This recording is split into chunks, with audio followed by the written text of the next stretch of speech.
I'm not the first to say it, but it bears repeating. A year is kind of an eternity in politics, and we've still got more than a year to go before the next presidential election.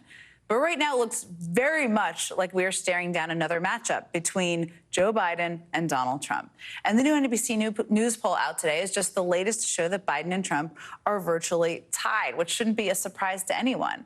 But despite the fact that we do still have a long way to go, the polls and those well-documented concerns about Joe Biden's age have kicked off what's now become a bit of a tradition for some in the Democratic Party. The early panic, as my old boss David Plouffe famously coined it, the bedwetting.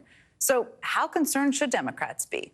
I caught up with Secretary Hillary Clinton this week at the annual meeting of the Clinton Global Initiative to get her perspective. She had a lot to say about the 2024 race, Donald Trump, the Republican Party, and the looming presence of a certain Russian leader.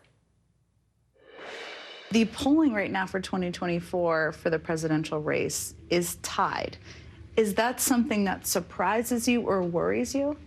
No, it doesn't yet. I mean, we're a long way out, and I think there is, a kind of, looking and almost shopping mentality in voters. Like, oh, who am I going to have to vote for? And wait a minute, I'm not happy with that. They're never happy with what the choices are. You know, I've seen that for many years. The purple unicorn. The elusive purple unicorn. Exactly. And so honestly, I think that the issues will not be joined for quite some time. And I feel good about where the Democrats are and where President Biden and Vice President Harris are, because, and I think Biden is the one who says this all the time: don't judge me against the almighty, judge me against the alternative. And I have been very clear in saying I am for the Biden-Harris ticket because of what they've accomplished, which I value and I think is making a big difference in helping us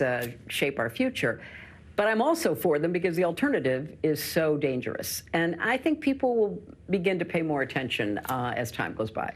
When you mentioned the ticket, I mean, you have fought against more sexism in public than anyone, probably, globally, from Vladimir Putin to right-wing Republicans, the gamut. You know, there has been more talk, at least in my time in politics, about questioning whether the vice president should be on the ticket. Yeah. I know what I think that's about, but I want to know what you think that's about. Well, I think it's about, a number of things. I think vice presidents are either never thought about or they're an afterthought. And it's a tough position to be in, no matter who you are. But I also think that she's a first. I mean, she's the first woman. She's the first woman of color. She's the first daughter of immigrants. I mean, you can go on down the list. And so there will definitely be a lot more scrutiny than is usual for a vice president who I dare say most people couldn't even name in many of the administrations going back to the beginning. So honestly, again, I think she's done a much better job than she gets credit for. I think that she has proven to be a good partner for the president. And this is a decision that belongs to the president, whoever the president is. I remember when I chose Tim Kaine to be my running mate. He had been a successful governor. He had been a successful senator. I thought, here is somebody who could literally step into the job, which to me is a very important criterion, but who also, had a great reputation as a colleague, working with people. Some people said he's not this, he's not that, but he was my choice. And so at the end of the process, it's the president's choice, and I think that he made a good choice. Vladimir Putin has obviously your friend and mine. Yes, indeed. He has intervened in our election in the past. Right. It's not something, as you experienced firsthand, it's not something we talk about a lot.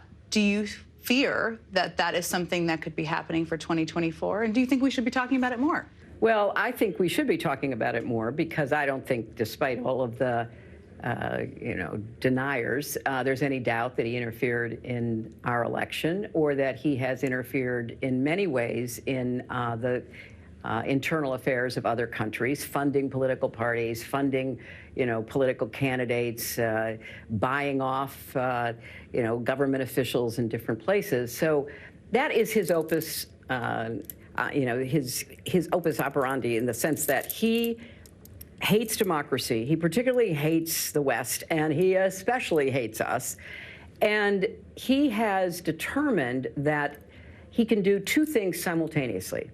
He can try to continue to damage and divide us internally, and he's quite good at it. And sadly, he has a lot of apologists and enablers in our own country, people who either don't see the danger or dismiss it out of hand, or maybe agree with some of the positions he's taken on certain things, including his barbaric invasion of Ukraine. And so dividing us and then trying to seize territory in such a brutal way to try to expand his reach, to try to restore the Russian Empire, if not the former Soviet Union, that is who he is. I said that for years. Part of the reason he worked so hard against me is because he didn't think that he wanted me in the White House. So we are where we are, and part of the challenge is to continue to explain to the American public that the kind of leader Putin is, this authoritarian dictator who literally kills his opposition, kills journalists, poisons people who disagree with him, invades other country, interferes with our election. That is part of the alternative we have to reject in this election. We have to reject authoritarianism. We have to reject a kind of creeping fascism almost of people who are really ready to turn over their thinking, their votes, to want to be dictators, and we can't allow that to proceed.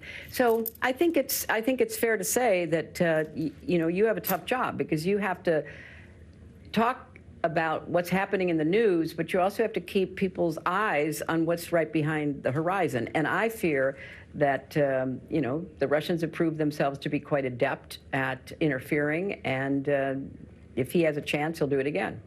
Another person whose skin you've gotten under is Donald Trump, of course, who is facing 4 indictments, as we know. He recently said that he is very unlikely, it would be very unlikely that he would attempt to pardon himself. Do you believe him? I don't believe him on anything. Why would I start believing him on that? The thing about him, and I'm not the only person who's noticed this, is he engages in what psychologists call projection. So whenever he accuses somebody else of doing something, it's almost guaranteed he's doing it himself or he's already done it. Or whenever he denies thinking about doing something or doing it, it's almost guaranteed he is thinking about it or he's already done it. Before I let you go, there's now been a date set for the impeachment hearings, so-called, I'm going to put them in quotes, for President Biden. There's a disagreement in the Democratic Party on how to deal with this, because there's no proof, they're in pursuit of a reason. What do you think they should be doing? Well, first of all, I don't know how they can proceed with an impeachment if they haven't had a vote. And maybe I missed it because I've been so busy here at CGI trying to be you've been inspired, positive, and come up with solutions to our problems, which is what I like to think about. So I don't know how they're just basically blowing off the process. There's no there, and in fact, it seems they know there's no there, and sadly, the Speaker of the House is too weak to stand up against the most rabid, block of his members who don't care what the truth or the facts are. They just want to, be able to grandstand and try to cause President Biden problems. I mean, it's not a real threat. It's a terrible bother. But more than that, it is a real confession by the Republican Party. They have no agenda. They have no interest in trying to bring people together to solve problems. I have said for years, because I was in the Senate when I voted for immigration reform, as a majority of the Senate did, and George W. Bush said he would sign it, and the House wouldn't take it up, because they don't want a solution to what's happening on the border. They want a political problem that they can try to use for their own benefit. That's what this is, to keep, the base, whoever that is, in some parts of our country all riled up while they make up stuff that has no basis in fact. It is no way to run a great country, and the only way we're going to get through this, Jen, is by defeating them.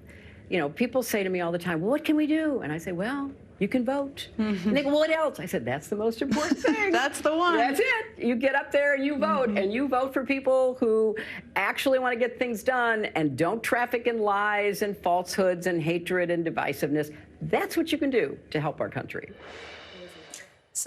Get out there and vote. Some pretty good advice there from Secretary Clinton in a wide-ranging interview. Coming up, as Rupert Murdoch steps